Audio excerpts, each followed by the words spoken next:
This material is intended for adult audiences. Viewer discretion is advised. Hey there, fellow adventurers and lovers of the fantastical. Welcome back to Tipsy Geeks Unite, the podcast where we blend our passion for all things nerdy with a dash of spirited fun. I'm TabiiKat. And I'm MissKate. And together, we're here to ignite your imagination and quench your thirst for geeky goodness.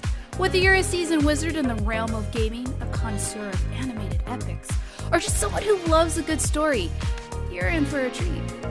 So grab your tankard of mead or your potion of choice and join us as we journey through the enchanted lands of video games, streaming sagas, and the vibrant tapestries of anime.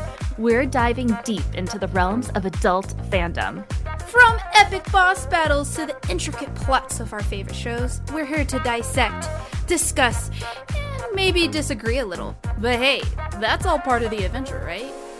So gear up, summon your courage, and let's embark on another thrilling episode of Tipsy Geeks Unite. Raise your goblets to the heroes and heroines of our stories. And remember, the real magic happens when you embrace your inner geek. All right, folks, what quest shall we embark on today?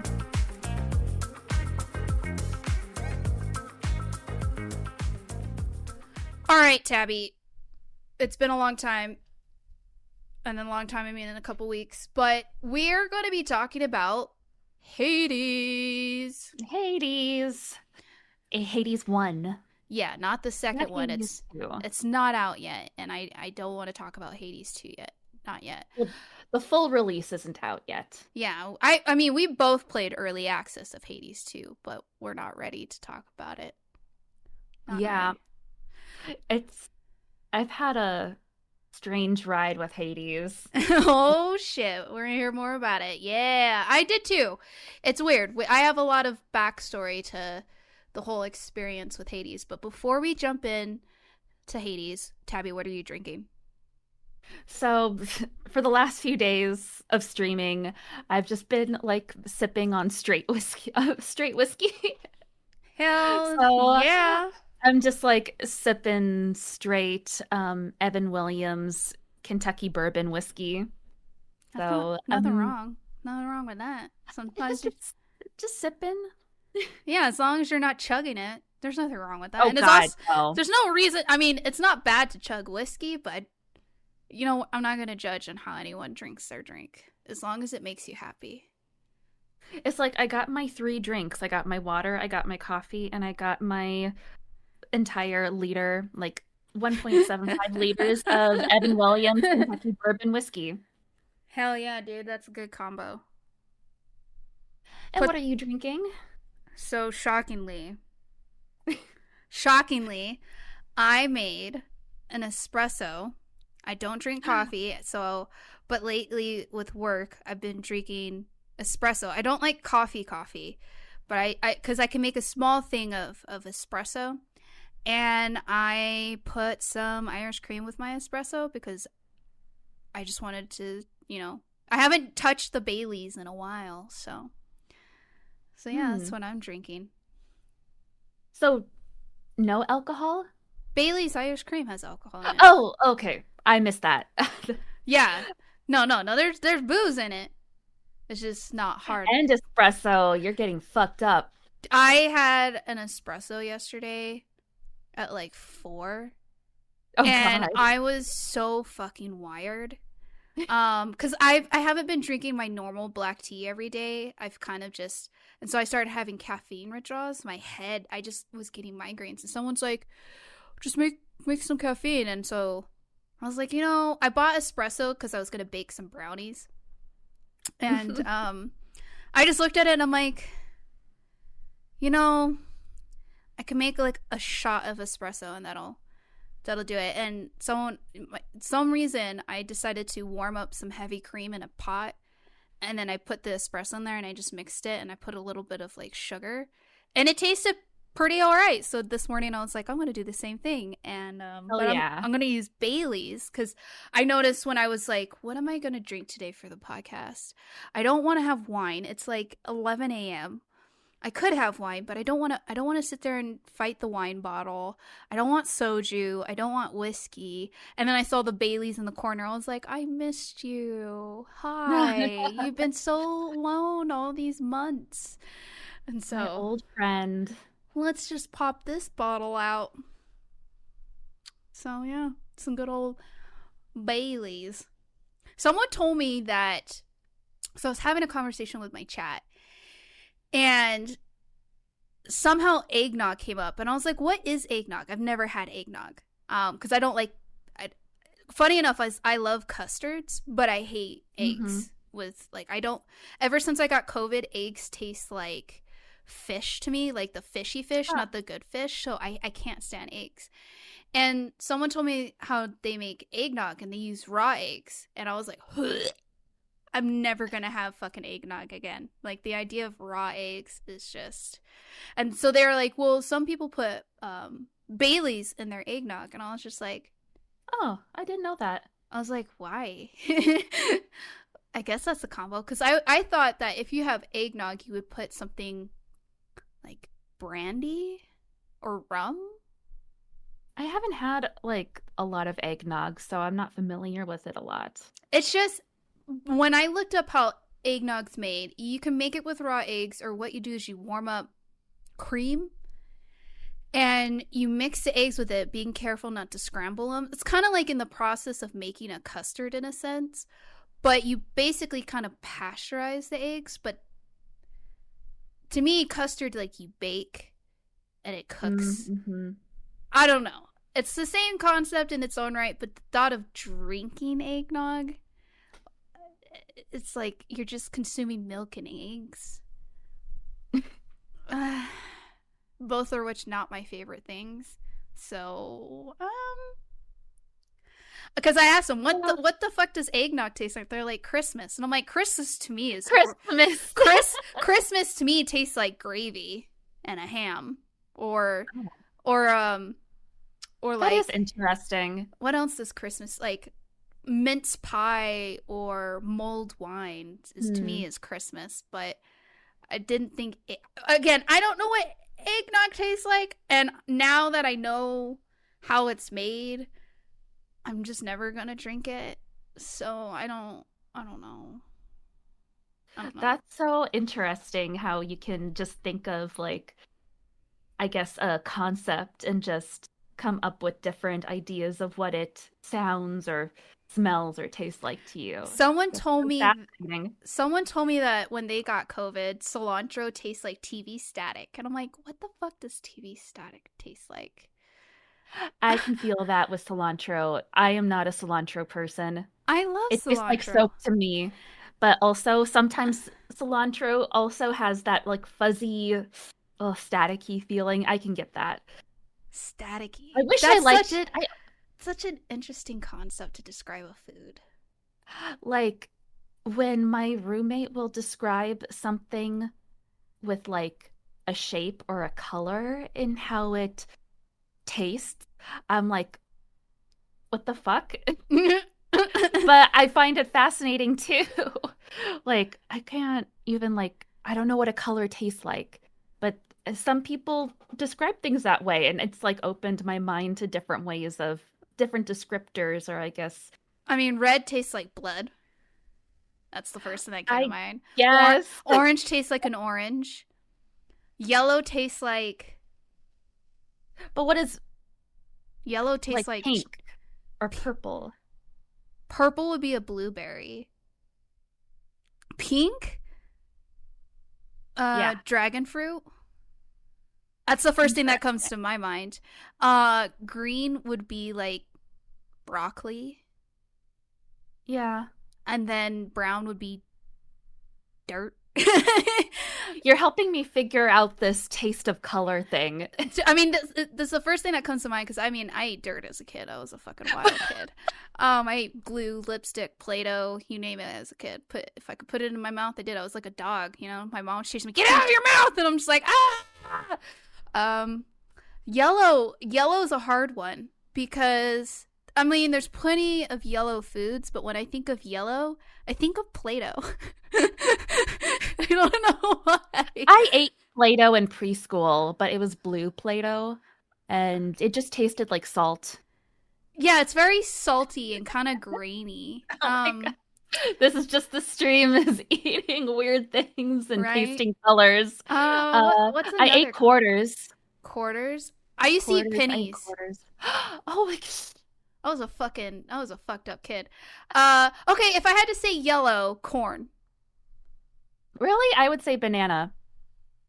You know what? That's also a good one for yellow. Banana or corn. Um, what other colors? Orange is an orange. I mean, purple could be. The first thing that came to me was blueberry, but it also could be grape. I thought of Uh, lavender was the first thing that came to mind for me. But yeah, I like red blood. You don't think red apple, you think red blood. I don't like apples, so to me, that's not the first thing. I just thought of blood. I don't. Fair. The mind of Kate just doesn't make any fucking sense. Yeah, I remember I used to also. Do you remember what was that brand? Because you and I are about the same age. Lip Smuckers or something, like the flavored chapstick. I used to eat the fuck out of those when I was a kid too, because I'd be like, Yes. this. You put it on your lips and you Oh. lick your lips. You're like, then I would lick the chapstick and. Yeah, they had like a chocolate flavor. Yeah. And I was like, And I just sit there and suck on my lips because I'm like, I taste delicious. yeah, my mom was like not getting a lot of those for me for some reason. Yeah, I wonder why. Yeah. My mom didn't buy them for me, so I would take my friends and eat them. I was a terrible friend. Stealing. Just stealing their fucking lip smuckers or whatever the fuck it was called. Oh my God. And I remember the smelly gel pens and like scratch smell stickers. The smelly markers, like those thick markers. Yeah, I would like lick them. Oh my God, no. I told you I was a weird kid, man. At least I can say I never licked markers. I licked markers. I sniffed permanent markers. I loved putting glue on my hands, like a fine layer of glue, and then peeling it off and seeing it like. That's more. I could see that. You know, I like doing that. People actually do that. I think people actually do that. Okay, that's a little bit more. Okay, that's one normal thing I would do. I used to play in the mud and eat the dirt. I used to eat bugs a lot. Well, I guess you must have like a high immunity. I feel like that would build up a lot of immunity just eating the earth. My family as a child would tell my sister and I that you guys can't stay in the house and watch TV. You guys got to go outside. So we would wake up, eat breakfast, and then they would make us go outside until the sun goes down and then come in and eat dinner. And then we could watch cartoons for a couple hours. But, you know, when we would spend summers and stuff with extended family, some of them didn't even have a TV because they were so old. And two, it was just like, go outside and entertain yourself. And so when we would love to go back home with mom because we were like, TV. But, you know, grandparents, aunts, and uncles are like, we're going to go, you know, I grew up camping and hiking. And what's funny now is I don't really like camping and hiking anymore. I mean, I think it's fun, but I don't go out of my way to do it because I did it so much as a kid.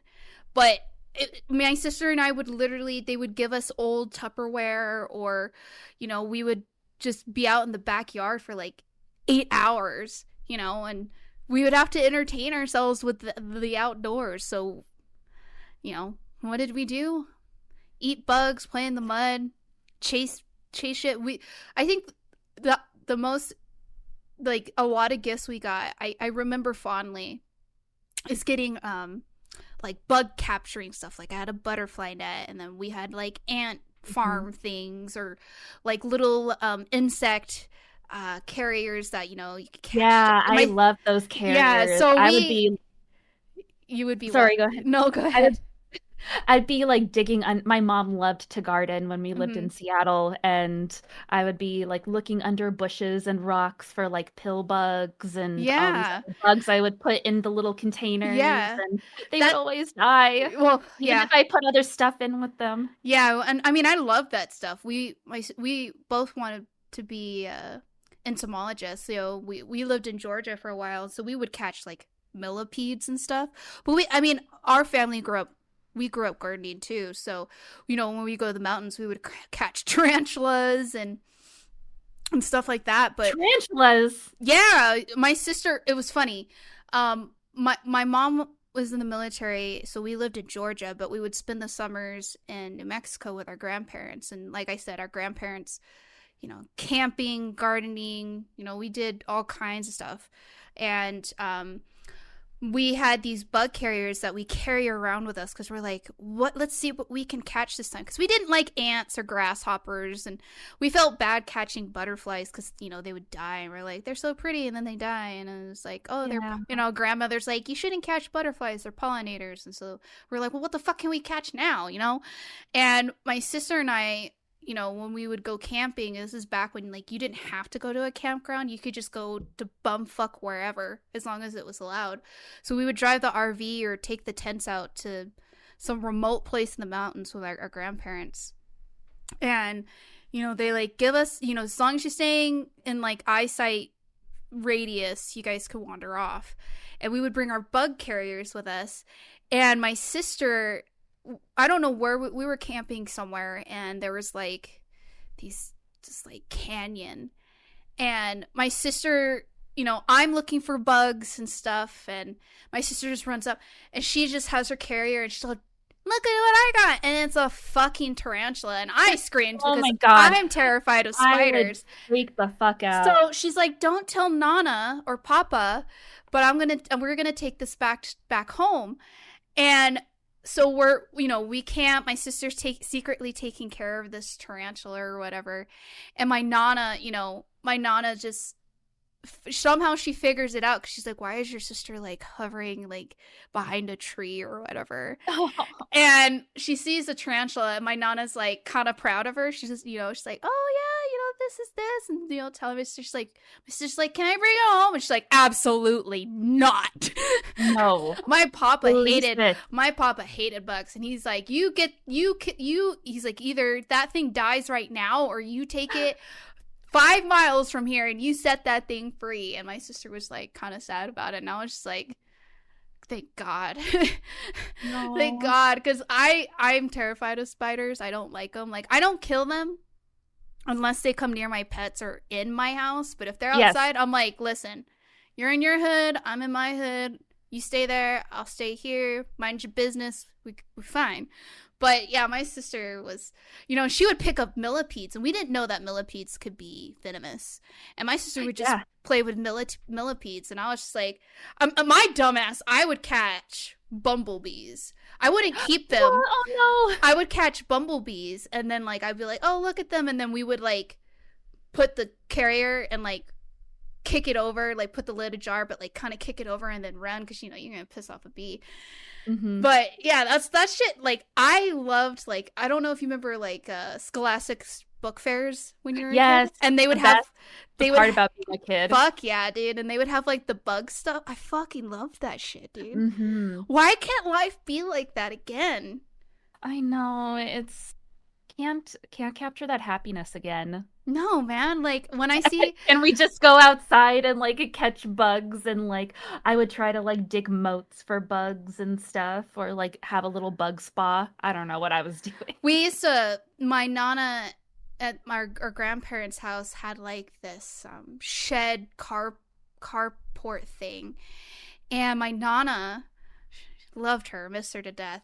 They had a bunch of ant lions, and so she would show us this thing where we get a little stick and we catch an ant, and then we would put the ant in the little ant lion pit, and then we would see like the ant lion like kick up the dirt. And my sister and I, now I know what you're talking about. We fucking loved that. So like every time we go to our grandparents' house, even in my mid-30s, my sister and I, like, the family is all talking politics or something. My sister and I just look at each other like, bleh. Ant lion time? And I'm like, hell yeah, bro. Ant lion time. So wait, where are ant lions located? Well, I live in New Mexico, so they usually like dark places. So like, they're in the US? I didn't know they were in the US. Yeah, they're my grandparents live up against a mountain range, and so I don't know. I'm not an entomologist, so I don't know the full story of like how antlions, like the type of environments. I just know they kind of like the dark, because then they grow up. So these are baby antlions, and then they grow up and they like fuck off. I think they can fly, which is terrifying. Flying bugs scare me, other than butterflies and bumblebees. But anyways, this is a different story. But my nana would show us this because she knew it would entertain us for hours, and like we would literally just go get these little black ants. And my mom thought it was, at first my mom and my aunt thought it was kind of cruel for us, but we're like, my nana's like, it's nature, they're just feeding them, they're not doing anything bad, they're just feeding other bugs, it's part of the natural order. And my sister and I would literally just get little ants. We have like our own little individual antlion piles, because there would be like 8 or 10 of them. And oh my god, every day we go feed them, and we're like, here you go, you hungry, here, like those were your pets. Hell yeah, dude. I mean, listen, as a kid who did not grow up with that kind of like television and stuff, that was our entertainment. I ain't mad about it. So I always wanted to like catch a caterpillar and then watch it like wrap itself up and be birthed as a butterfly, but never mastered that. So I did when I was a kid, you could like order monarch butterfly caterpillars, and it had a whole setup for it, and it had the food. What? I didn't know that was a caterpillars. Yeah, it was like a mail-in service, like when I was like 5, so like 1994, so, like way before Amazon or anything else. Like, yeah, you have to do like a mail-in order or call a 1-800 number. Yeah.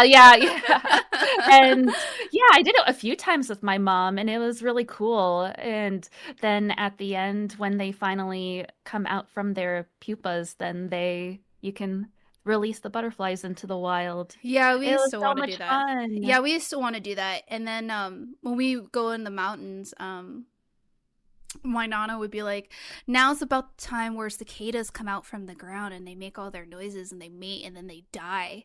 And we'd be like, damn, nana, like that's kind of brutal. But we would go and like we would sit, they had 4-wheelers at the time, so we go ride somewhere, and she'd be like, because she was just so very knowledgeable about the outdoors, her and my papa. And she taught us the gardening and things about like nature, and so she knew where to go in the mountains to see like certain things. And we would be like, we would watch, and she'd be like, look, the cicadas are coming out of the ground, and like what is it? Not melting. What is that? What is that? Molting, and MOLT. Yeah, so we would watch them, and it was fascinating. She would take us to like meadows, and we saw like fireflies, and she would show us it was like my own planet Earth, but in real life. Yeah, seriously. Yeah, she would help us. Like, they were hunters. My mom's side of the family hunt.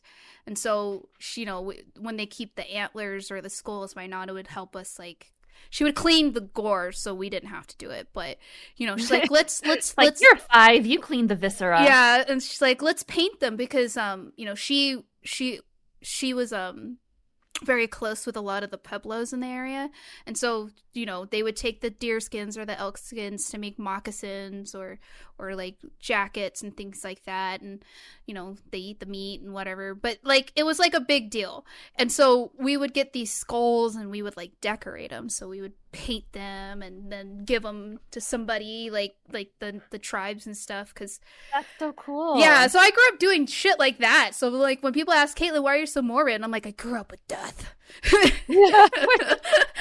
But yeah, you could be a taxidermist. I thought about taxidermy because I thought it was very fascinating, but no, it's too weird. That's a little too weird for me. But that's just like, I just grew up with that kind of stuff. But yeah, like now I see bugs and I'm like, you come near me and I'll fuck you up. I'll throw hands. How we change. It's wild. Yeah, like a cicada flew into my head and I freaked. I was in my backyard in my underwear and I was just like, oh, I'm gonna fucking kill every fucking bug on this earth, like freaking out. And then like, my sister's like, bro, just chill. And I was like, yeah, just moment of panic. Sorry. Clearly. Yeah, and usually, I mean, there's certain bugs. Like, I wanted to be an entomologist for a while because my favorite bug is a rhinoceros beetle because I just think they're absolutely fucking stunning. But after watching Monster Bug Wars, I'm pretty okay now. Okay. Love that show, but they're terrifying. Fair. I don't know anything about them. About bugs or Monster Bug Wars? Monster Bug Wars and rhinoceros beetles. Monster Bug Wars you can watch on YouTube. It used to be a Animal Planet show, but they would pair up, like, the entomologists would, like, pair up different types of bugs. So, like, you know, and who would win, basically. And they would tell them, like, the anatomy of the bug, what makes them survivors and warriors and things like that, how they naturally survive, what they feed on. It was an educational show, but, like, with war, with duels to the death. And because my favorite bug also, other than rhinoceros beetle, was a praying mantis because I thought they were so majestic. And now they're fucking terrifying me. They terrify me. Yeah.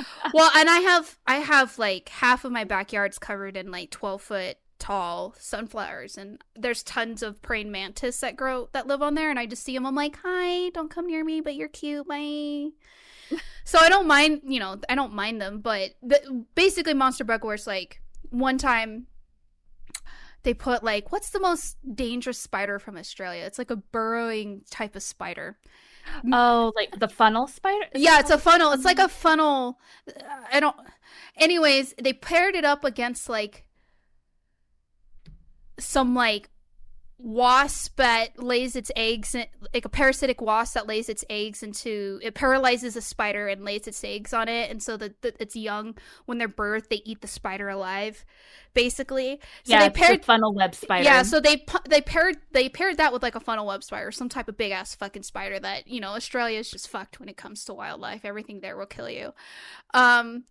And, one entomologist knows more about that one bug and the other, and then they talk about, like I said, like, anatomy, what makes them so strong, what they do when they hunt, or how they get their food, and how they survive, and the type of environments that they like. It's very neat. If you ever have the chance, get on YouTube and look up Monster Bug Wars. But, it's pretty fucked. Like, there's, funnel web spiders scare me. I mean, it's interesting to see because, like, they pair animal or insects against each other that would never really meet in the wild, which is really neat, And then they pair some that would actually, they do coexist in an environment. But I think the scariest spider, like, insect I saw was a spider that basically makes a net. And then it hangs upside down, and it waits for an insect or something to go underneath it, and it catches the thing in the net. Kind of like, it's just crazy. Like when you see those movies where, like, they have a net that's hanging up, and someone steps on a trap, and then the net, like, scoops them up, and they're, like, trapped in, like, this little bundle. That's what it does, and I'm like, death from above. That's terrifying. I wouldn't want to be dragged under, but no one ever really thinks to look up. And that's death from the sky. No, thank you. That scared the fuck out of me. Luckily, that thing lives in, like, Asia or, like, Africa. And I'm like, good. I'm never going to those places. Ever. Fuck that. Yeah, funnel web spiders bite can kill you in as little as 15 minutes. Yeah, fuck that. You know what? Nature's beautiful, but fuck you, nature. Don't fuck with that. Yeah. It's a pretty interesting show. I remember, I don't know why I started watching it, but I just saw it. It, like, popped up. And I binged the fuck out of it. And I was just like, I'm traumatized, but at the same time intrigued. So, yeah. But it's like a car crash. Like, you don't want to look away, but you want to look away, but you can't. Yeah, exactly. It's freaky. But no, it just, yeah, bugs, man. Being a kid, simple things in life used to entertain you, and now I'm like, I'm like feeding for something to grab my attention. But we digress. We're here to talk Yes, about Hades. We we just spent 30 minutes talking about bugs very digress. and eating lipstick and chapstick. So, Hades. All right, Tabby, I'm handing it over to you because you have played Hades a lot more than I have. I have 51 hours. You have like 100, almost 200 hours. I have 191.3 hours, Sheesh. and it's because it took me a long time to get to the full complete ending. Um, but Hades came out in 2020 from Supergiant Games, and if you don't know Supergiant, you probably don't know that you do because they've started in 2009. Their first game was Transistor. No, not Transistor. I'm looking at Bastion. Bastion was their first game that came out Good game. in 2011. Did you play Bastion? I haven't beaten it, but I've played it. Ugh, the ending of Bastion made me cry. Oh god, I'm It not ready was for it. It's such a highly recommend it. It's an older game now, but when it came out, everyone was very much into the narrator. The narrator in Bastion has this beautiful, silky voice, very Mm-hmm. deep voice. Highly recommend Mm-hmm. playing Bastion if you're into Hades, or there's also Transistor and Pyre. I didn't really give Transistor a shot. I should probably go I back and try to give them a shot. I own it. I And just haven't Pyre, played it. Pyre I have not played. I I never believe know. Pyre is a card game. Oh, I don't play card games. I've tried. I've tried playing what is it? Inscription? And I wasn't into it. Oh, I think the only card game I ever played longer than an hour is probably Gwent. Well, it says it's a party-based RPG, so maybe I'm misremembering Pyre. I've never heard But of it. I know Transistor and Bastion.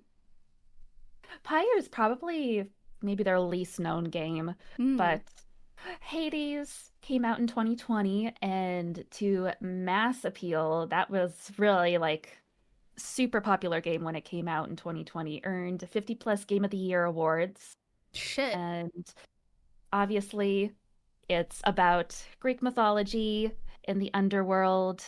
You play as Hades' son, Zagreus, who is trying to get out of the underworld to go. He wants to be out of the underworld. He wants to live on the surface and go find his mom. And we might as well talk about the entire story because it's been out for a while, and Hades 2 is out now. And so later on he's like, hey, I have a mom that I've never met, and she's out on the surface somewhere. So basically it's a roguelike game where you're basically trying to fight your father's uh basically trials and tribulations, trying to get out of Hades, which obviously with Greek mythology it's like no one can get out of Hades, the underworld. Even though there's some Greek myths that had heroes that successfully went into and out of hell. Um, but if you like Greek mythology, this is definitely the game for you, and Hades 2 as well. But we're not gonna talk about Hades 2 as much today because it's still in early access and probably will be for a while. Yeah, it needs work, but we'll do hot takes later. Yeah.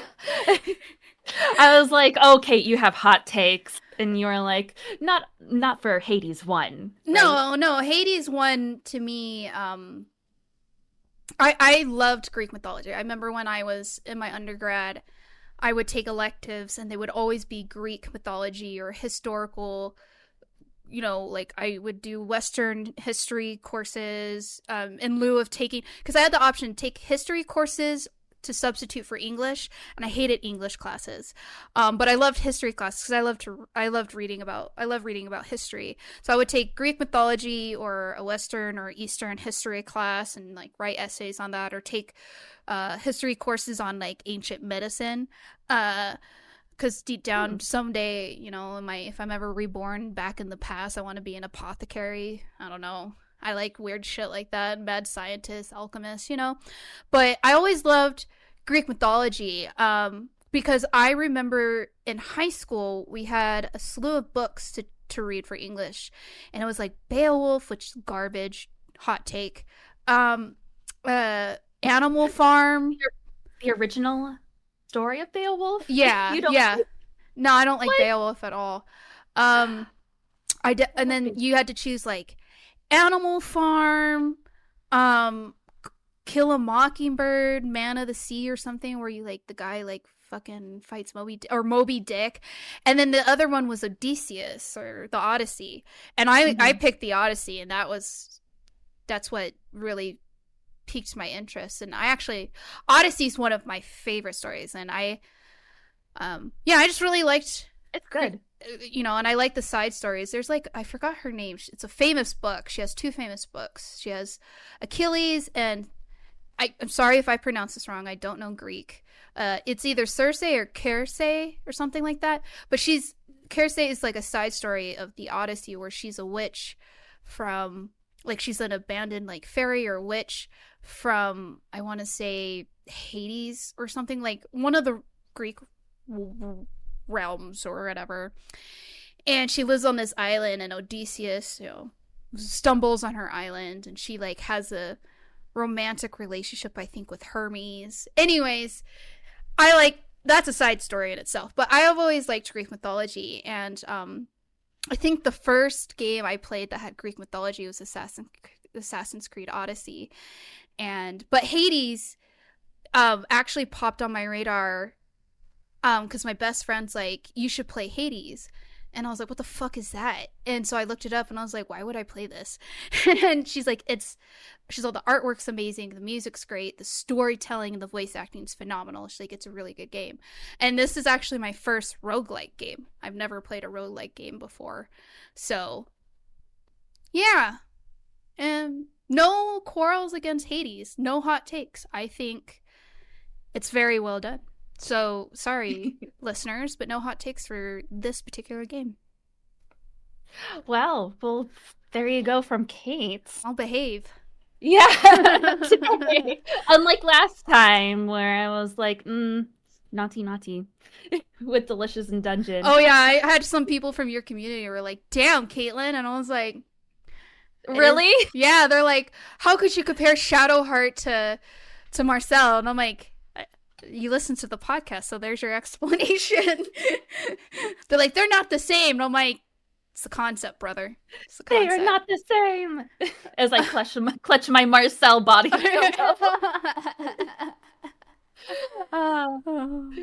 But yes, Hades has fantastic voice acting and art and music, basically everything. It just is like a little masterpiece of a game. I will say this. Hold on. I'm going to interrupt you. This isn't really, I guess this is a hot take, but oh no. This was my first roguelike, and I thoroughly enjoyed it.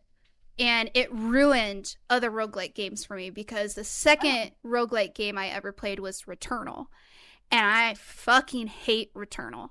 I don't give a fuck that it's visually stunning. I fucking hated it because Hades set the precedent for me that good narrative, good just it was such a well done game that when I played Returnal, I had these expectations for roguelikes that like, okay, every playthrough is different. I'm going to get bits in story. Every encounter, it's going to be random. It's going to be different. And then when I played Returnal, like, sure, you had some roguelike, but, like, the amount of story that you got was so minuscule compared to Hades because even though I've beaten Hades several times, like, I've gotten the full story at least twice, I still get different dialogue. It is still different. I still get new shit. I don't get that. I mean, I've played several roguelikes. I've played Dead Cells, which I think Dead Cells is phenomenal. It's a great game. I could argue that it doesn't have a lot of story. It's just fucking fun to play. I think Risk of Rain is another roguelike that I've played. That one got boring really fast. But Hades just, now when I look at roguelike, I'm like, can you match Hades? No? Well, then I hate you. That's my hot take. That's my hot take. Okay, well, that is a very broad hot take for roguelikes. I'm kind of the same way. Roguelikes aren't my favorite style of game or genre. What I did like another roguelike I did like was Cult of the Lamb. I beat that game to Oh.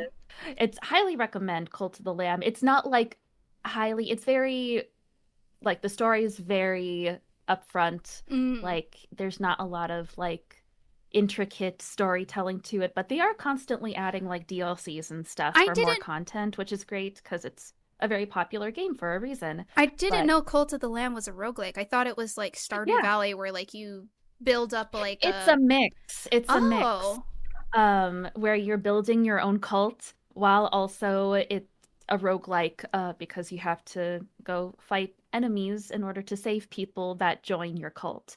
And so Oh. it's one I highly recommend. It's a lot of fun. Interesting. Okay. Maybe I'll look into it because I don't like the whole managing your own civilization thing. I mean, we talked about this when we watched Summer Game Fest, the amount of like build your own civilization where like I want to get into it, but I get bored easily with that kind of stuff because I don't like managing things when I play games. See, But and um that's my thing, but maybe you wouldn't like it then. But it's like 50-50. okay, if it's split, then maybe, if it goes on sale for good a decent price, maybe I'll check it out. I thought it was cute when I saw the trailer for it because after Hades, Supergiant went on my radar. And that's when I got Bastion and Transistor. And so when they announced Cult of the Lamb, I was like, well, I like Satan stuff to some extent, like dark evil forces, build your own cult, be an overlord. That sounds neat. And then I watched someone play it and they were like having to water plants and pick up poop and like all these things. I'm like, I don't want to fucking do that. I want to kill shit. I want to fight demons you and kill angels. a lot of shit. That's crazy. You do Okay. you kill You can like satanic creatures, but neat. Okay. but yes. So going back to roguelikes, I think it is very much like peak roguelike in terms of mixing story with the fighting system, and it actually makes me want to go back and fight more Mhm. because the battle system is extremely fun. Mhm. And Mhm. roguelikes, like I feel very like my hot take is I never liked what was that roguelike? Very popular roguelike. I never liked The Binding of Isaac. Binding of Isaac. Is that when you're like the little bald thing that shoots Yeah, stuff out of its mouth or the little whatever? crying baby and Oh yeah, no, that never appealed to me uh either. no, the roguelike style in that game, I was like, no, I don't like this. I don't like the art. I don't like the whole story is too dark for me. Even though I like dark things a lot, it just was not my take. So I thought that, oh, I don't like any roguelikes after that. Um, but I think someone gifted me Hades and wanted me to play it. And I played it the first time on stream. And I was like, I got mad as soon as I died. And people are like, no, you're supposed to die over and over again. And I'm like, I don't see the appeal. I'm just Mhm. mad because I couldn't Mhm. do this the first time. And I Mhm. want to do this good the first time. Yeah. And I realized like I dropped it for like a year or 2 years, however long. And then Hades 2 came out, and I was like, let's give this another shot. And I streamed a little bit of Hades 2 just to try it out. And I was like, I don't know what's going on, but I want to keep trying with this. But I want to go back to Hades 1 and Mhm. see. I want to get the story and I want to see if I like this again. Mhm. And I played it off stream and I found out I love Hades a lot more when I'm not streaming because Yep. I think just being in front of an audience while dying a ton gets me very frustrated Oh because I yeah. feel like I'm not moving towards a goal. I'm Mhm. just dying and it's like I get very negative thoughts about myself then. It's like, oh, Aw. I suck. I'm not doing anything right. I'm Yeah. not a good video gamer. No one wants to watch this. That's how I felt. So I tried to stream Hades when I first started playing it, and I felt the same way. But my other frustration was people who've played it were like, you need to do this, this, and this. And I'm like, just shut the fuck up. Because, you get so frustrated dying, and then people are like trying to help you. And it just infuriates you, at least me, when I try something that someone says and they're like, well, you're just not using that item right. And I'm like, piss off. I just want to shut the fuck up. And so I actually, I played it off stream as well. I found it more enjoyable.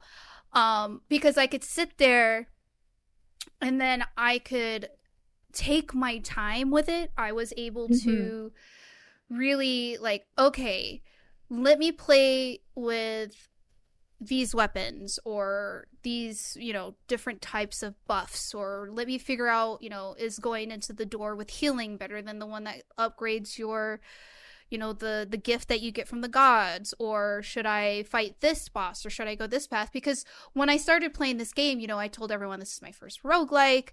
I've never played a game like this. And people were like, no, go into this door. No, do this. No, use that weapon. That weapon's too slow. And so the first weapon I used when I first started playing Hades was the spear. Because I thought, this is it's a kind of a ranged weapon. It gives me space from the enemy.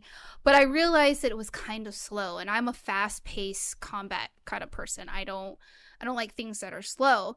So then I finally, I just got really frustrated because people were like, well, if you actually use this is better. This is how I got this. And if you use this boon with that boon. And it overwhelmed me. And that's on the top of me not knowing what I'm doing. I'm dying all the time. I'm frustrated. People are telling me you're using it wrong. It just built up. So when I finally sat down on my own and I just played around, I finally found my groove. And then I started really, really, really, really, really enjoying it. And to me, there's certain games that I will play on stream that I enjoy playing on stream that I don't like playing on my own. And there's some games that I'm like, I'm going to play this on my own and I'm going to enjoy it. And, I get people like, oh, it would have been cool to see you play this on stream. And I'm like, no, because you tainted it. Sometimes chat will taint shit for you. And no gripe towards chat. Everyone's different. Everyone experienced different. You and I were talking about this before we started recording, our experiences with like Black Myth or Elden Ring is like, and in Baldur's Gate, like as someone playing the game for the first time and you get someone who's like a veteran, they're going to tell you all these things and you're like, I appreciate the help, but you're overwhelming me because I literally I'm still in the fucking tutorial. Like, and I'm the type of person when I play games, I like figuring it out for myself because to me, that's my experience with video games before I was streaming. It was like, okay, I have to figure this out. And so when I started streaming, people were trying to help me. At first I was like nice about it. But then I realized I'm like, can y'all just shut the fuck up and let me figure it out? Like, because I get like wanting to like, oh, if you do this build or if you pick this weapon, like for Hades, people were telling me like if you use like the shield or something, it actually does this. It's the easy way to beat the game. I'm a masochist. Oh, yeah. One of the shields is such an OP weapon. Yeah. The gold one. And so I tell people like, I'm great.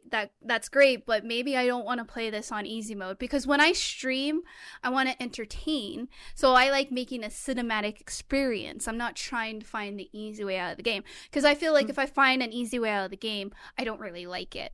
That's my kind of prerogative, my perspective on it. So with Hades, you start with the sword and then I unlocked the spear. And so I used the spear and I think I got to the Hydra in the second area and I just could not get past the Hydra. So I put the game down for like months.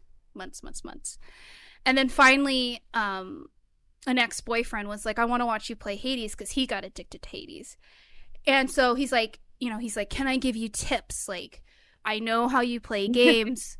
Is it okay? And I was like, yeah, whatever. Whatever. I don't fucking care. And he's like, first he told me to use the shield. And I was like, no. We don't do shields in this house. I'm not a shield person. And that was my own, like, prejudice. And then he's like, try the fist. He's like, I know you like fast-paced combat. Try the fist. Fists are very fast. And so the first run I actually beat was with the fists. And they're my favorite weapons in Hades. And then I tried with a shield. And I beat it with a shield, and I actually enjoyed the shield a lot more than I thought I would. But I think the only weapon I never really enjoyed was the gun. Yeah, the gun is very much more of a slow-paced, meticulous weapon. Even the bow is faster. I tried than the bow was faster. I tried the bow because I like the ranger aspect, and bows are just so appealing to me. But yeah, the gun was just like, I was like, ugh. It's also my least favorite. Yeah. Surprisingly. But yeah, when that just clicked with me, that, oh my God, in my head, how I can enjoy the game to the fullest until I'm much more not a noob at this game and I can figure myself out. And, as you go along, you get stronger and things become easier over time as you learn patterns. Like the first time I was fighting a boss, people were like, oh, you'll figure out the patterns, don't worry. And I was like, no, I'm never going to get this. It's so hard. And then it's super, like, I'm beating Hades like constantly at this point. You're playing it like, right now. I can hear you on your controller. It's getting me. It's like reminding me, and it's I can hear your controller. Right, I can hear your controller. Yeah, that's how dedicated she is to the podcast, guys. She's playing Hades as we talk about Hades. Commitment. And also another thing that was taking me out of the game was surprisingly the voice acting.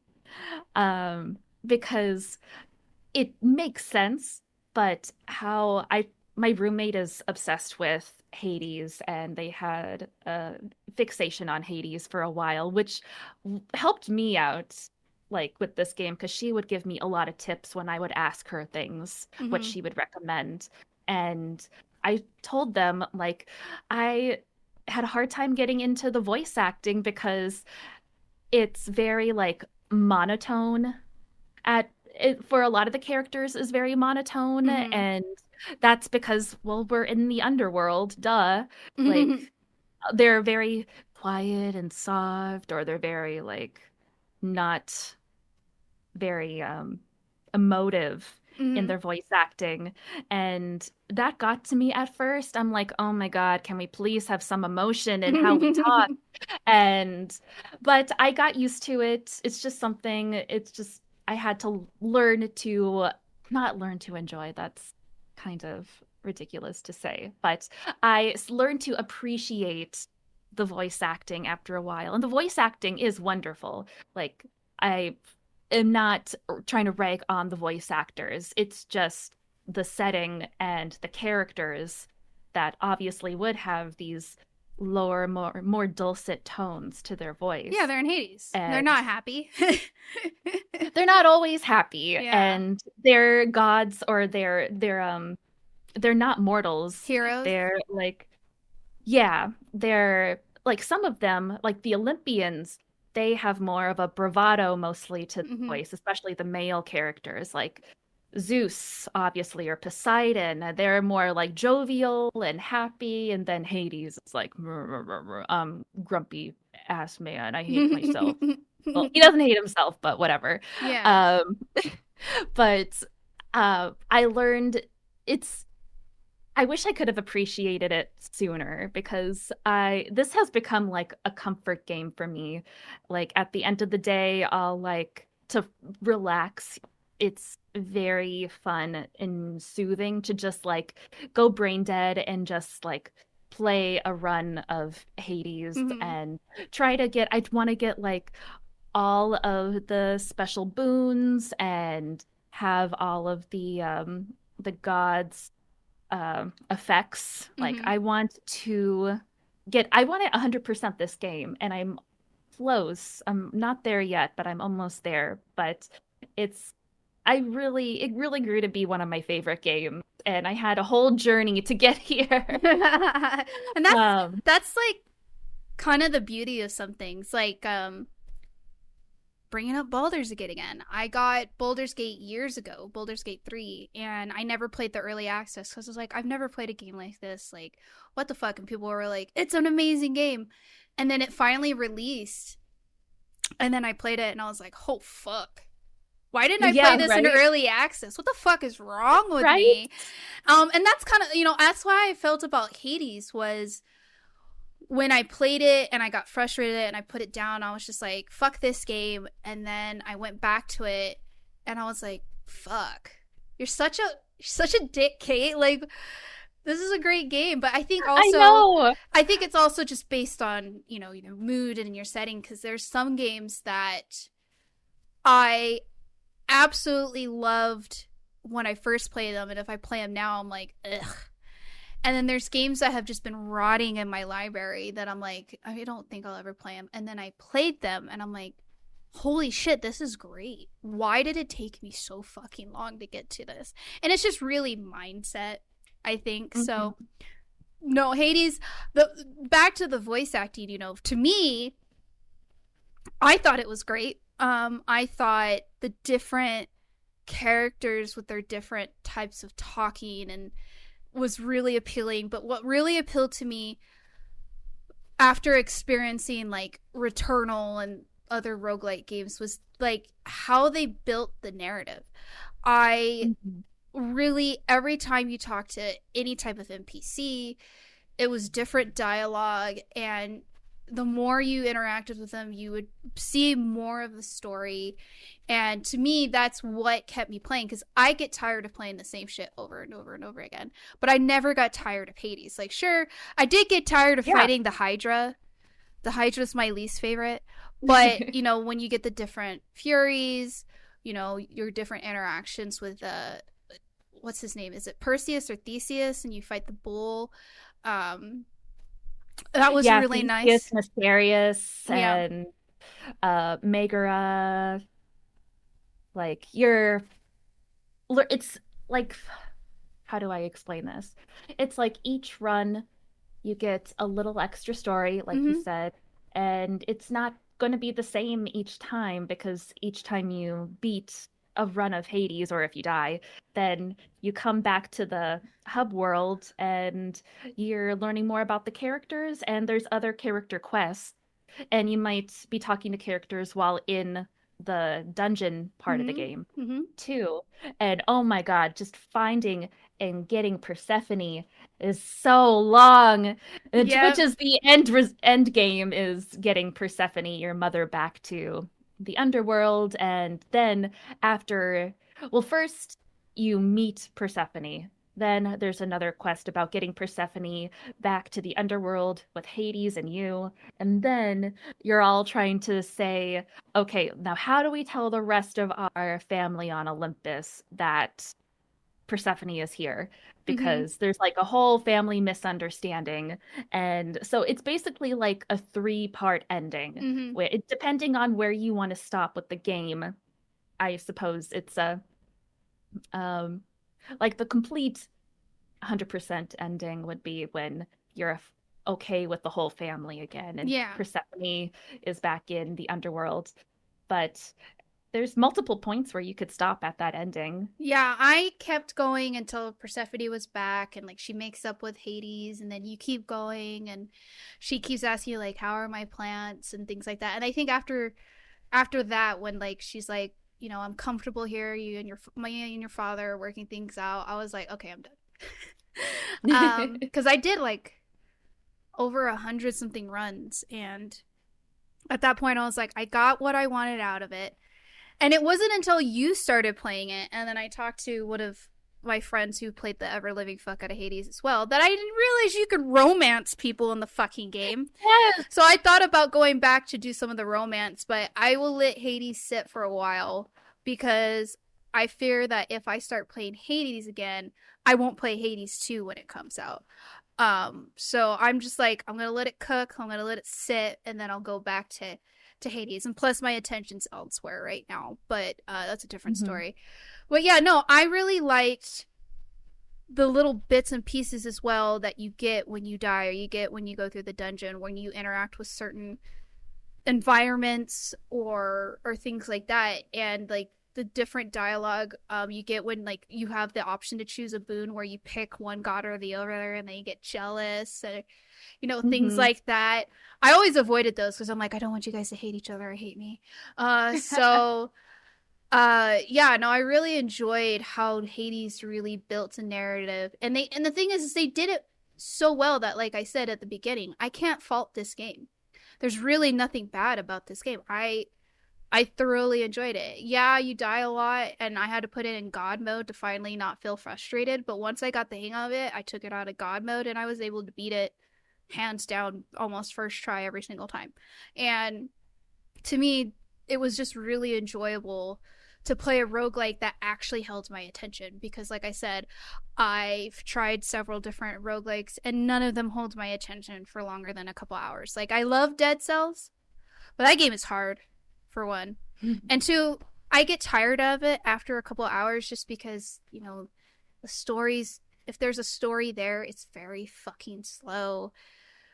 And I just get frustrated. But Hades, the frustration died of dying all the time because I got to experience something different every single time, whether I beat a run or I didn't, and so to me it's a really well-rounded game.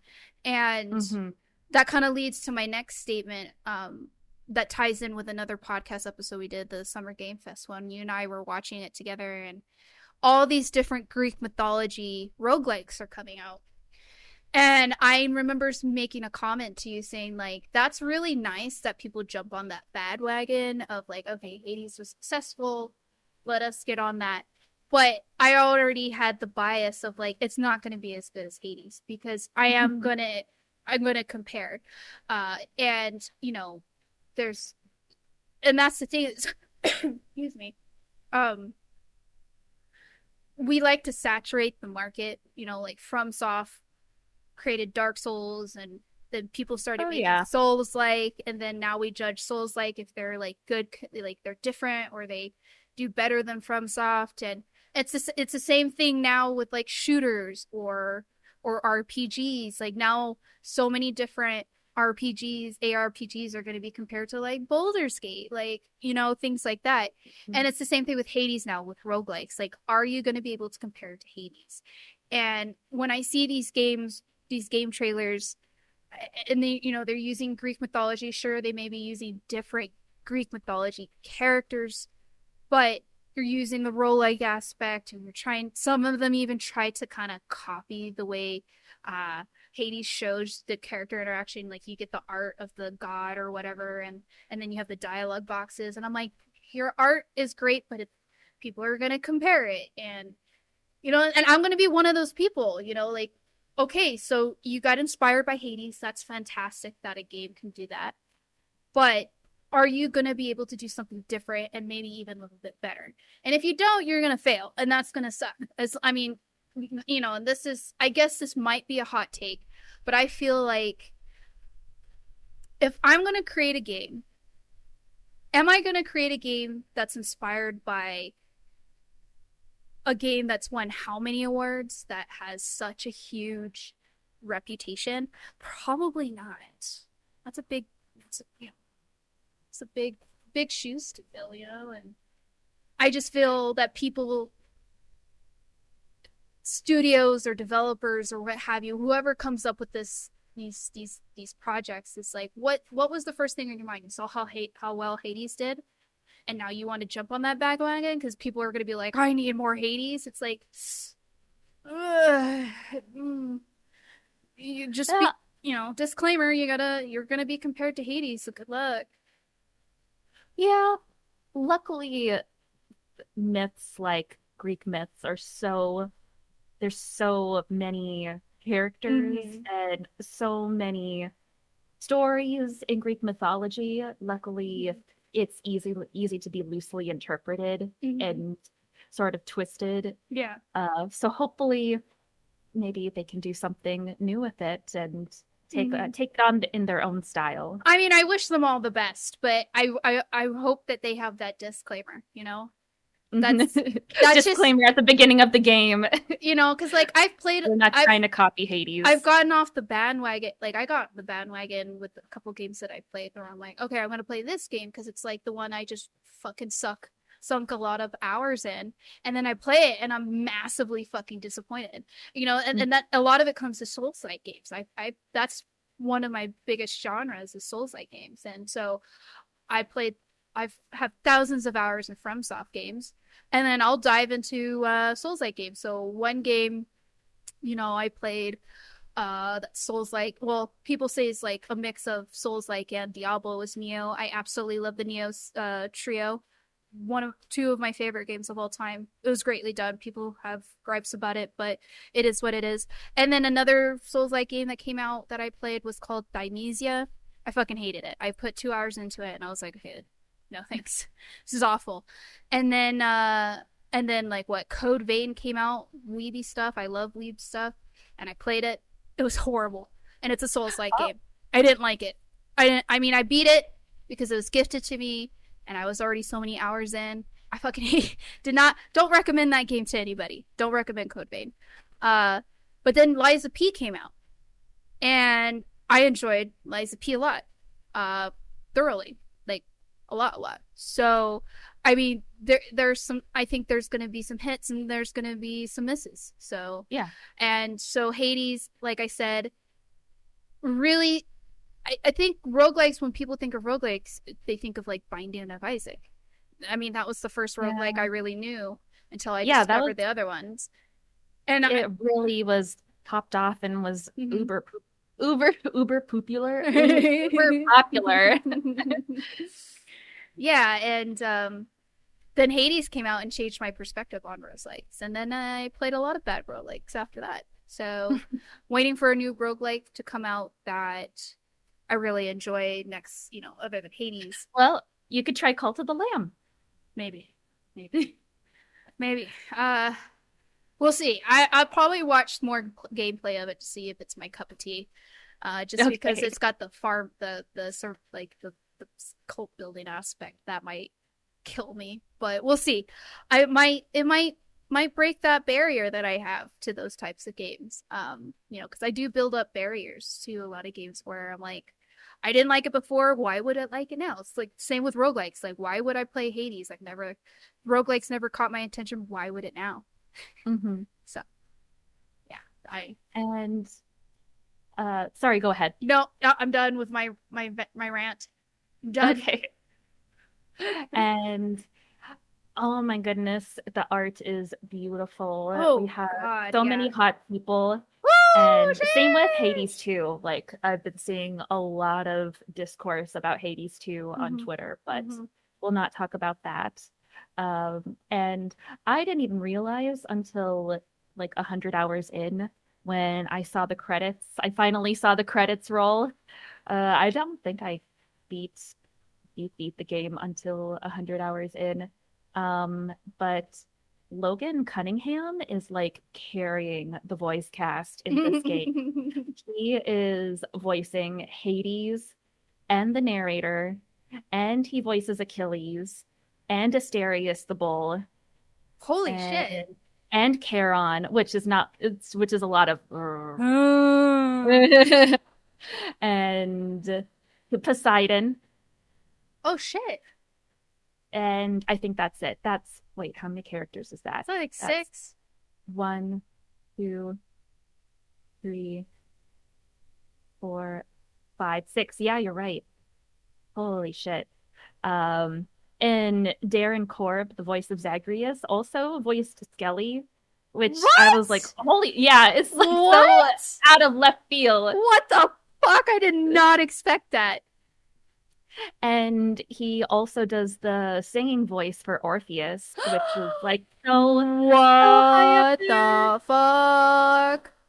No way. Mm-hmm. I did not expect that. We have other actors also doing like 2 roles, 2 characters in the game, but that's Darren Corbin, Logan Cunningham are like carrying 3/4 phenomenal of the voice work. cast. Phenomenal work though. That's phenomenal work. And like all of the voice actors. I want to meet the art team, because the art that is in Hades is just, it's so unique. Never seen it anywhere else in my life.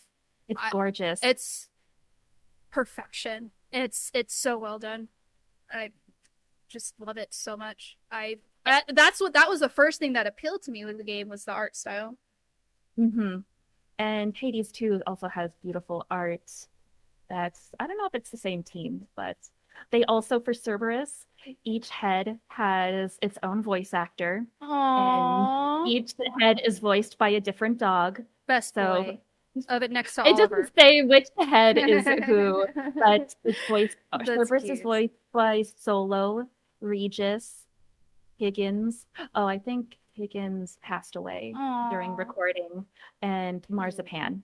So it was 4 dogs. Oh, that's so cute. I love that Yeah. little ad where you can pet Cerberus and he like shakes and wags his tail. If you can't pet a dog in a game, I'm like, I don't sorry, this want is it. not a good game. I don't want it. I don't want it. I don't want it.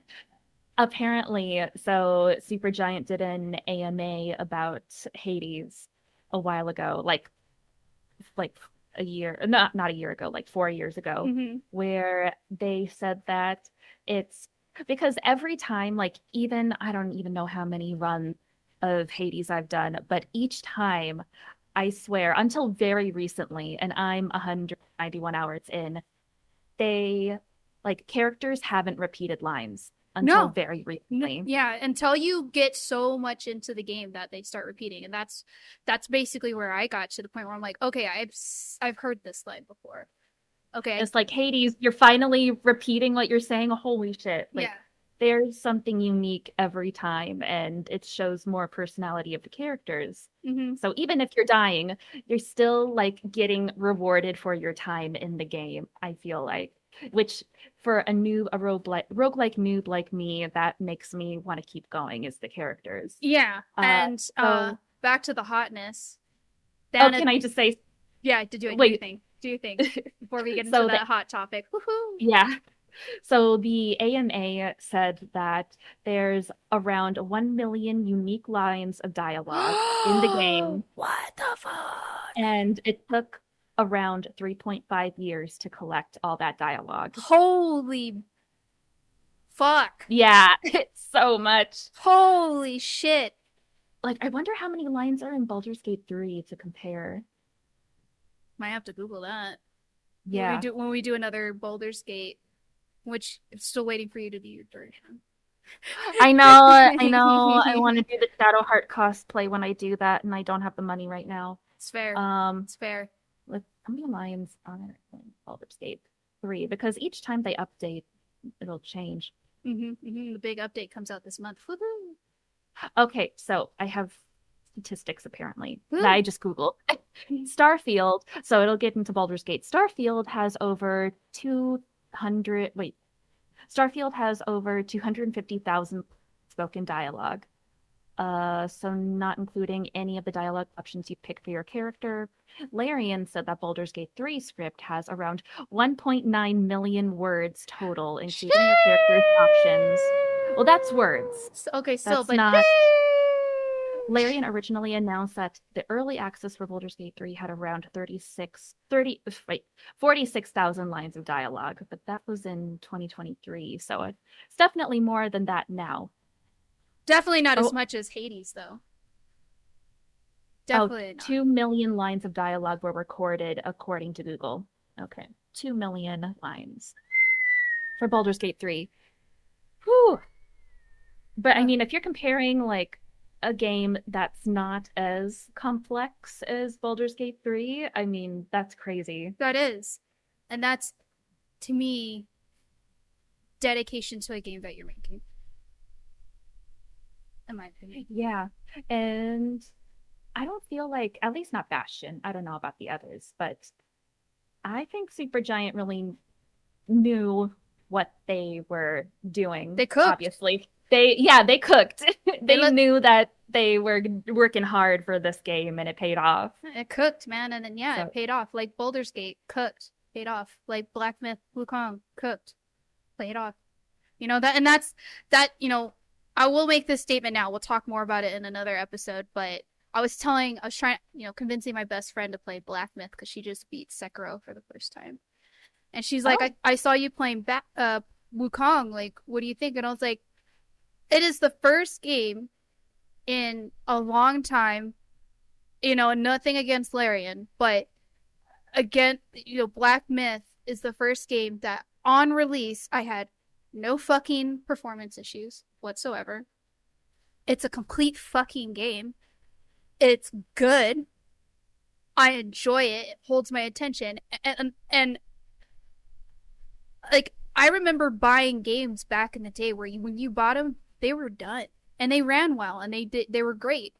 How many games have we gotten in the past several years that like, oh, I gotta release a patch day one because it's a buggy mess, or we gotta add this? Like Larian, it's fine because that nature of that type of game, I feel they wanted to add more content based on people's feedback, things like that. Fine. And it's a massive game. But Black Myth, they cooked. Like Larian, like when we first talked about Baldur's Gate, they cooked. It was in early access for a hot minute. But when it was released, it was great. And that's how I feel about Black Myth, is it cooked. And when they released it, it's a full fucking game. And Hades is the same way. It's a full fucking game. No issues with it. Nothing bad to say about it. It's just good. It's just a good. I'm glad I paid full price for it. I usually don't like paying full price for games, but there's games that I will pay full price for because I know I'm gonna get my money's worth. And Hades is one of them. Ghost of Tsushima. God, I can't even name them. So yeah, Hades is a complete game. It cooked for a while, and I appreciate studios that take their time with a game, and when you buy a game, they're done. I think the only other game other than Black Myth, God of War, Hades, another game that I bought that was complete was Cuphead. I still haven't beat Cuphead, but I haven't even attempted. But that'd be fun to talk about. The Cuphead is its own unique experience, I think, compared to Hades. And I'm like at the last part of Cuphead. I haven't played the DLC, but I've watched the cartoon, but I have not played the game. I watched the cartoon as well. It's a great game. It's fucking hard. That game is so fucking hard. I play it with my sister. But yeah. Anyways, back to Hades. I think a good topic to talk about is the hotness of the characters. Yes, the hotness scale. Yeah, I mean, they're all pretty much beautiful, minus a handful. Well, not even a handful. I don't like the Medusa head. She's a fun character. But she's adorable. No, she's adorable. She's not hot. She ain't hot. She's not hot. She's adorable. Yeah. Hypnos. Who? They only get hotter in Hades too, as well. Oh my god. We won't talk about that. Yeah. Yeah, I think Hypnos also isn't very attractive. I think he's quirky. He's good looking. I especially in Hades too. He looks so pretty. Yes. But again, not talking about that. I think the hottest characters for males is of course Zagreus is bae, but I love Thanatos. Holy shit. Yes, I understand. Death Daddy. Whew. Whew. Whew. And when he comes on screen, I'm just like, I'm sweating. Give me more. You beautiful man. For me, it was Achilles, and then Achilles is gay. And I was like, oh, okay, that's fine, because his lover Patroclus is also very fine, and I was so happy when I got them together. You could get them together. What the I've missed a lot of shit. One of the side quests. Dude, I didn't do a lot of side quests. I'm gonna be real with you. I just wanted to get Persephone. Like, I focus on the main, so I think I need to start going back into Hades and doing the side quests. I'm missing out on a lot of story. There's so many side quests. I remember when I just beat it, I was like, I'm good. But now that I know there's more, I want to go and experience that. So, you know who you can romance, right? Yes. Okay. Did you know that you can have a threesome? Yes. Okay. That's on my agenda. Because my hot take is I don't really like Megara, very much. She doesn't do it for me. She's like her voice acting's decent, and I think her character design is great, but she doesn't. So okay, I do have a hot take about Hades. I don't really like Aphrodite. Like visually, like people are always like, Aphrodite's so fucking sexy and blah blah blah, and she's sexy. Don't get me wrong, but she doesn't do it for me. She's not.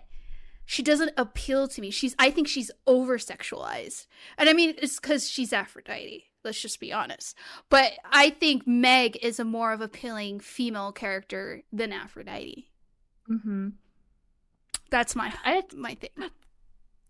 Meg being so harsh and cold is not my cup of tea. I like for characters. Types. I like those types. It doesn't have to. Not everyone has to appeal to me 100%. Not every character has to be like super hot to me. Who else? Thanatos. When I saw Thanatos, I was like, I get it now. I get why when this game first came out, everyone was drooling over Thanatos. I get it. Because I'm there now too. Yeah, Zagreus does it for me as well. I can't think of a female character that I thought, you know what, Nyx. Nyx is such a mommy. She's a mommy, but she's stunning.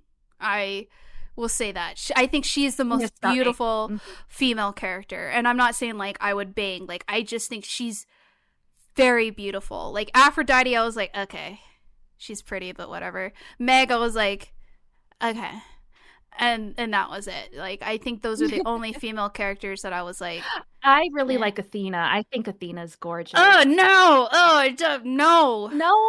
She's very much like Nyx. I think I have the bias against Athena because I play God of War, so I just think Athena sucks, which isn't true for all Athenas. It's a different story than God of War. But for me, I feel like Athena and Zeus and Poseidon and Aphrodite and Ares are very, even Hades are overrated gods, Greek gods.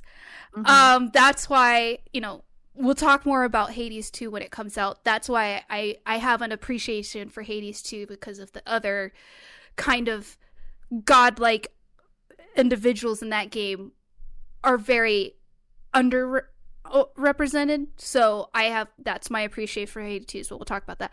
But I feel Athena is like her and Zeus are the most overrated Greek gods, hands down. They're a necessity because they play a huge part in Greek mythology.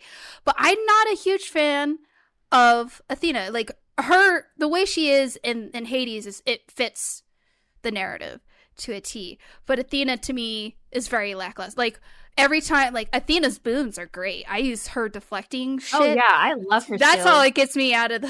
That's how I beat the fucking game. But I felt that she was just,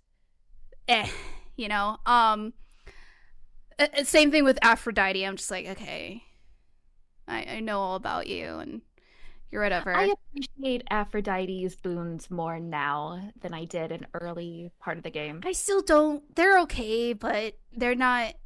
I use a lot of Hermes, Athena, sometimes Poseidon. I like Artemis's. Artemis is okay, depending. For me, it was okay. What's his name? And he's one of my favorite gods. The guy who like Ares? No, sex and drinking. Oh, Dionysus. Dionysus. I should know about this. I've read so many. I hate his boons. I read so many of his poems. I had to read a lot of his poems when I took Latin and stuff. Yeah, I like him. I mean, I don't think his boons are great, but I used them. But he was I think he was one of the few sexy gods. His character design, I was like, he's I love how the voice actor Cyrus Nmeti portrayed him as like this party bro. Yeah, it's like he's just chill party man. Cyrus, my man. Yeah, no, I liked him a lot. Ares, I never really used a lot. He was pretty good for certain, like when I used the spear and stuff. But yeah, I hardly, if at all, used Zeus. I was just not a huge Zeus fan. Oh, I love the chain lightning. I don't, That's I'm all no, about that. not my thing, not my thing. But yeah, I liked the character design, despite my biases towards some of the gods. It was well done. It's exactly, almost exactly how I would like envision them. I think the character design for Poseidon was great. Yeah. And I love how they played Theseus. He's such a fucking cock. Yes, and I see that Heracles is in Hades too. So Yeah. I don't know. I haven't met him in Hades too, but I'm excited to see what he's like. I met But him. I met him. Oh, really? Mm-hmm. Uh, Theseus, love to hate Theseus. Yeah. I wish that Asterius would get like, I don't know, get a better end than Mm-hmm.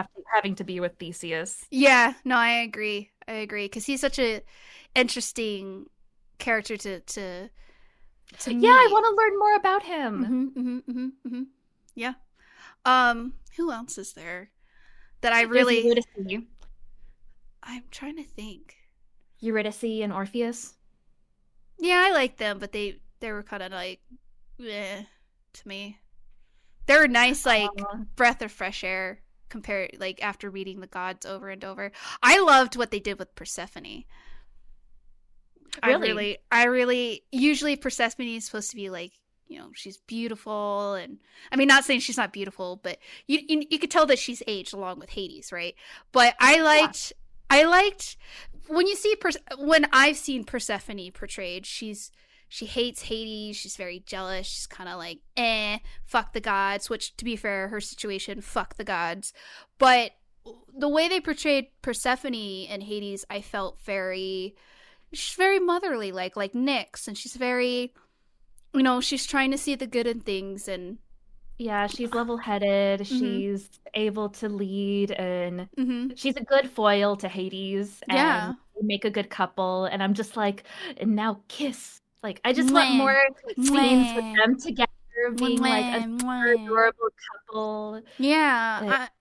Yeah, I really liked what they did with Persephone. Like, I'm glad they didn't sexualize her. Like, it made it. She's a mother, and she's been with Hades for X amount of time, and she's seen some shit, up and down, from the surface to the underworld, and I really liked her. I thought that she was portrayed very fairly, to be honest, because you don't need to sexify every, because the Greek gods are very sexified. I mean, Greek mythology is very heavily based on sex. I mean, Zeus was a whore. So, but they made it very, to some extent, fair for some of the character design for some of these mythological figures, essentially. No, I like their interpretations. Mm-hmm. No, it's great. I have a lot to say about Hades too, but I'll hold it in. Yeah.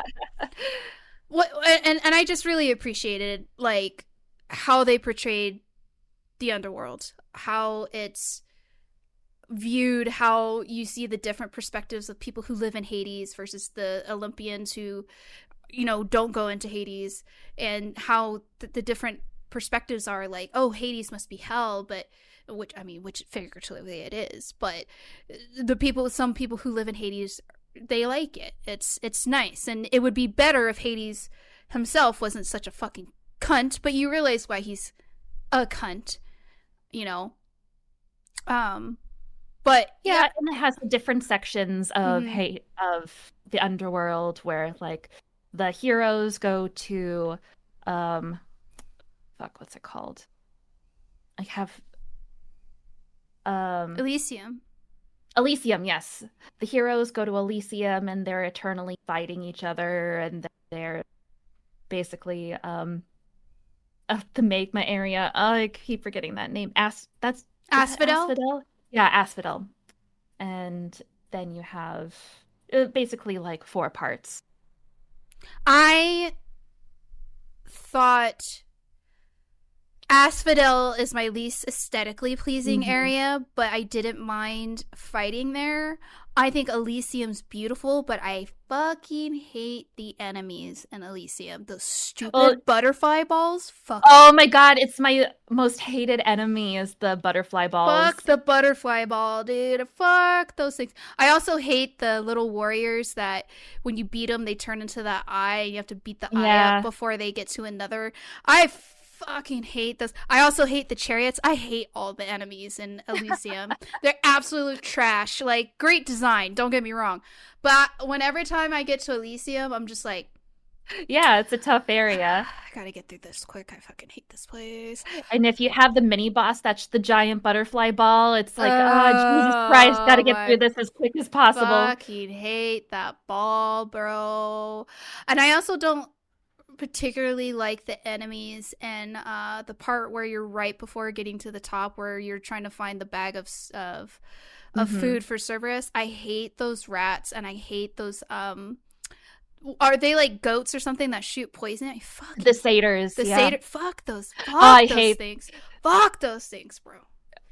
with the stupid poison. I hate anything like that. Yeah, Like poison, just bro. getting through Elden Ring yesterday on stream with the Scarlet Rot, and I was like, Oh. God, I hate this. Yeah, I actually prefer Caelid over What? Lurania Lake. I hate the Lurania area. I would rather be in Really? Caelid. And now, don't get me wrong, I don't fucking like Caelid.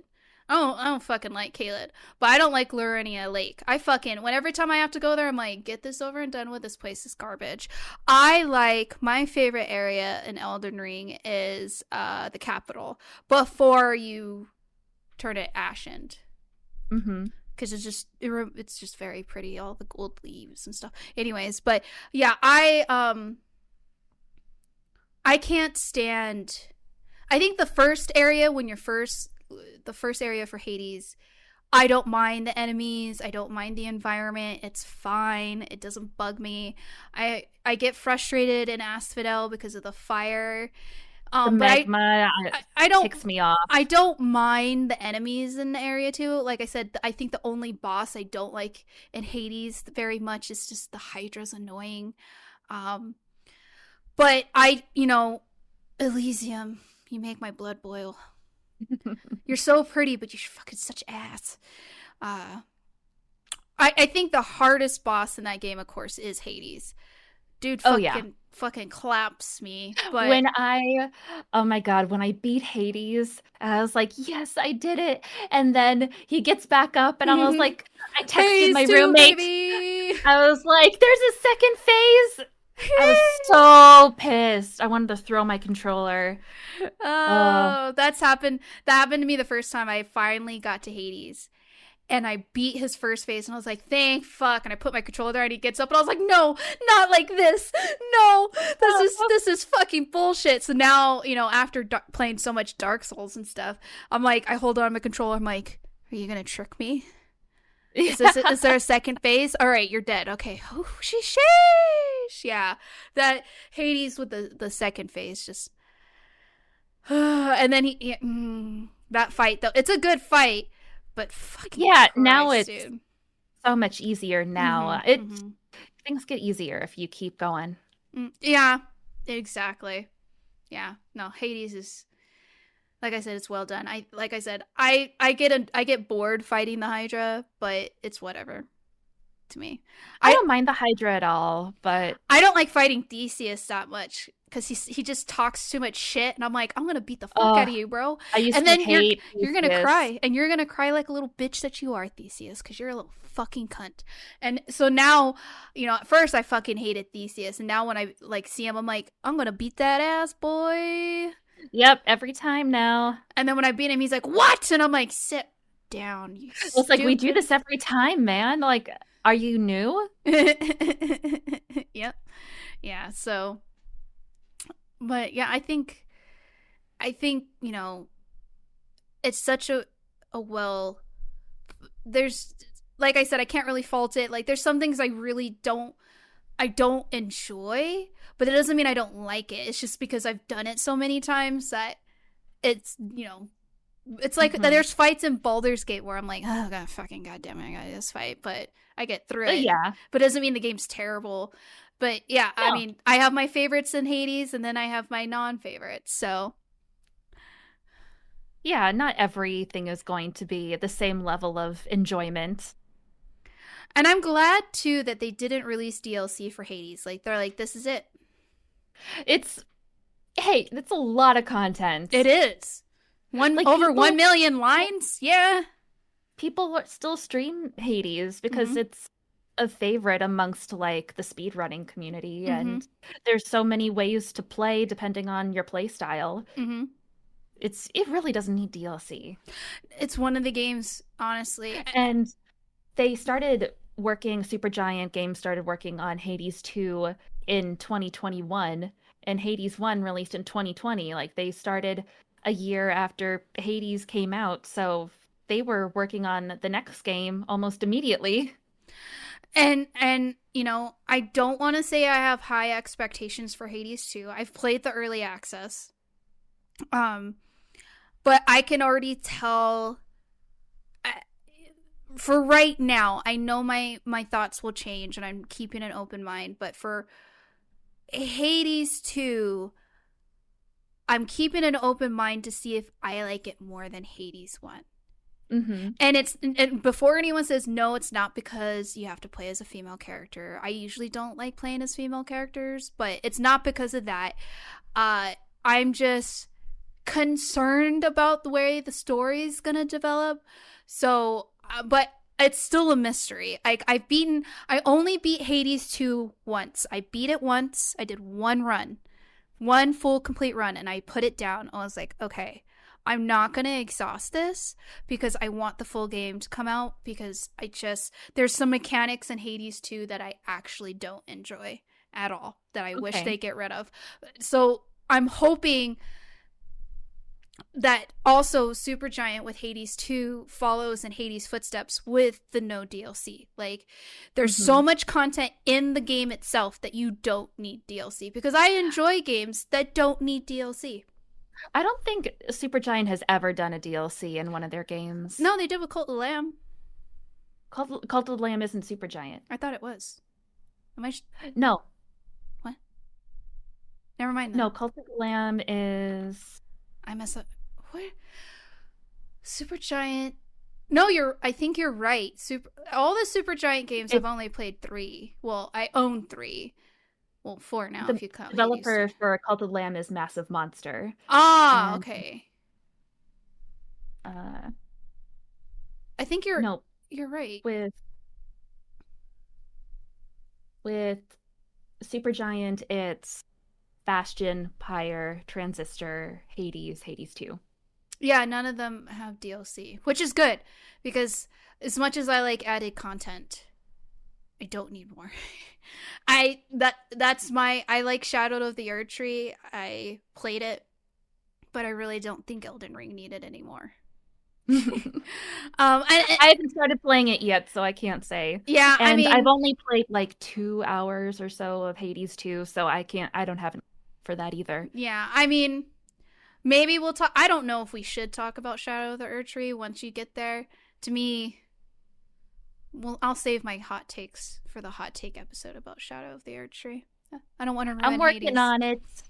Yeah, I enjoyed Hades. It was also I wouldn't say my intro into kind of like indie games, but it really opened my eyes to the capabilities that indie or AA games can really make.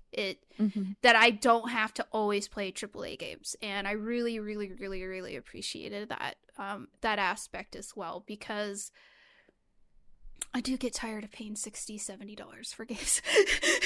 Yeah, there's so many good indie games. Well, and it was satisfying to play. I get tired of playing such massive games where you have this huge open world and you have to sink hundreds of hours into it to play it. There's sometimes I want to play a game that, sure, I may sink 50 to 80 hours, but the replay value is so unique. And it's a decent size world like Hades, and it's enjoyable. And I really think that it really provided a service to the gaming industry by showing the capabilities of what you can do with how you can make such what some people may say is a small game into a huge world, a huge experience. Yeah, it's massively popular. I think it will be for a very long time. I don't know if Hades 2 is going to really impact the way Hades 1 did. I think it'll have a big impact, but I don't think it's going to be like Hades huge. Yeah, well, it's probably the second game syndrome. Yeah. Like anything second, it's like the second place syndrome. Yeah. Or second film, second game, same second book. Yeah. You know what I think about it? True. Although I will say I haven't played the other two Baldur's Gates. I have them. I don't know, man. Baldur's Gate 3 just it may be the third. You should play the other ones. I own them. I want to play them. I don't know if I'll play them on stream. I think those are going to be games that I play on my own. Just sit and make something to drink and just sit back and play. Because I can play them on my Steam Deck, so that'll be nice. Oh, you got a Steam Deck? I got it for Christmas. Oh, yeah. Yeah, I love it. I don't play on it since I work from home as much. It's actually, I prefer playing Hades on my Steam Deck than on my computer. That makes sense. It can be a very handheld game. It's a perfect game and for a handheld. And I love my Steam Deck because I also have a Switch. And I don't play a lot of Nintendo games. I got it to play, I think, Breath of the Wild and unfortunately Animal Crossing. No, I'm not going to vent about Animal Crossing. I'm going to hold it in.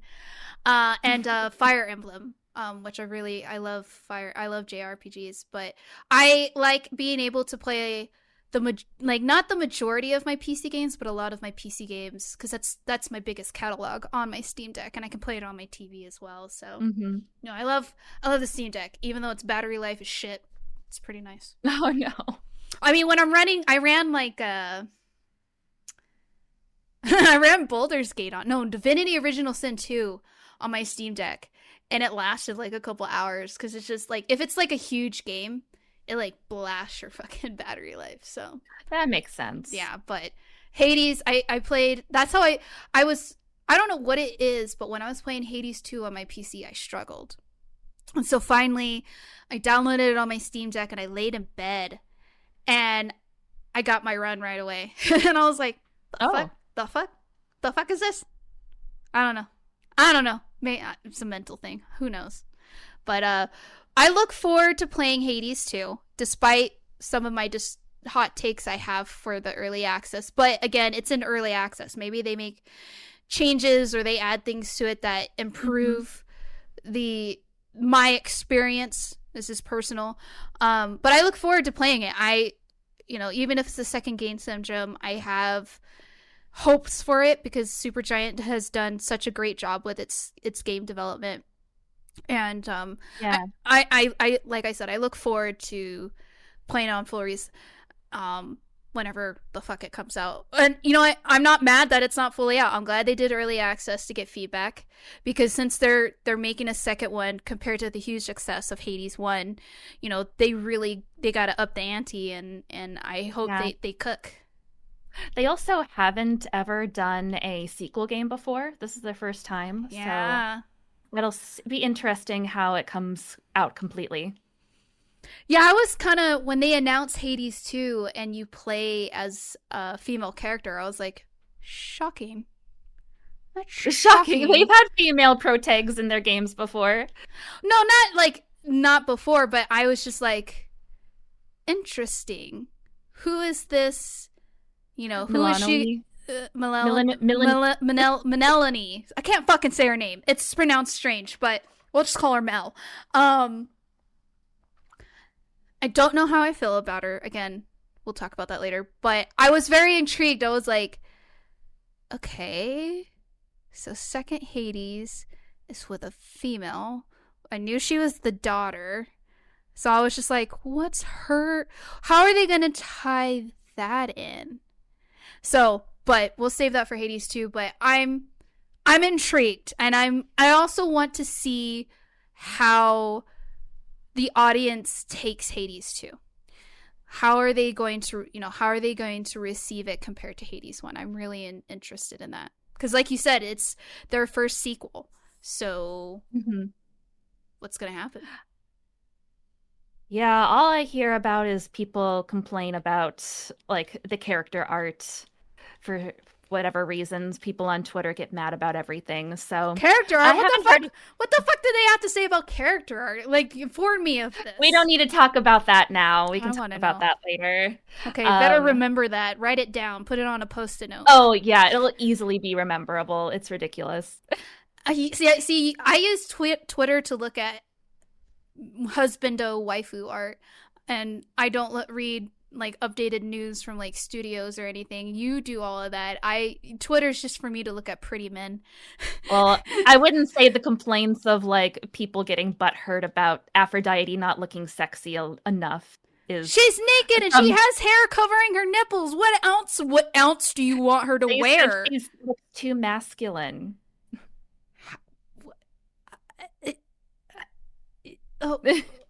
What? Yeah, well, that's Twitter. There you go. So I wonder what they had to say about Karlach. Well, then they're like, oh my god, Hephaestus is a wheelchair. Like, this is some liberal leftist bullshit. It's like, they'll just complain about fucking anything. I'm gonna hold it in, Tabby. I'm gonna hold it in. I was gonna hold it in until next time, but I'm gonna hold it in. I'm gonna let this cook for Hades 2. I'm gonna let it cook, and you guys better be ready for that shit, because I am going to unleash. That'll be like the most hot take episode that we've ever. Let the dragon come out. The hot take episode will be more of hot takes in that episode than the actual hot take fucking episode we make. Holy shit! Yeah, no, yeah, okay. And I have an opposite view of Twitter, is that I like the different body shapes and things like that, and age differences of Hades 2 compared to Hades 1. Because Hades 1, pretty much everyone is hot, and Hades 2, everyone is unique, which is nice. Not everyone needs to look like a hot mommy. I don't know. I think they amped up the hotness in 2, but I mean, they did to certain characters, but they add uniqueness. There's some grandmas in there. There's some aunties, you know? Hey, I'm going to say Hephaestus is a DILF, and I think he's super hot. You hear that, Jimbo? Because Jimbo saw Hephaestus, and he was like, I have a fucking crush on this guy. And I was like, he's would, so Jimbo. hot. I have a type. It's fine. It's fine. I don't think he's attractive, but he reminds me of a dad. That DILF. There you go. There are GILFs. There are GILFs in Hades too. Mm-hmm. No, I'm not going to say, no, you know what? I will agree with you. There is, yeah, I will say that.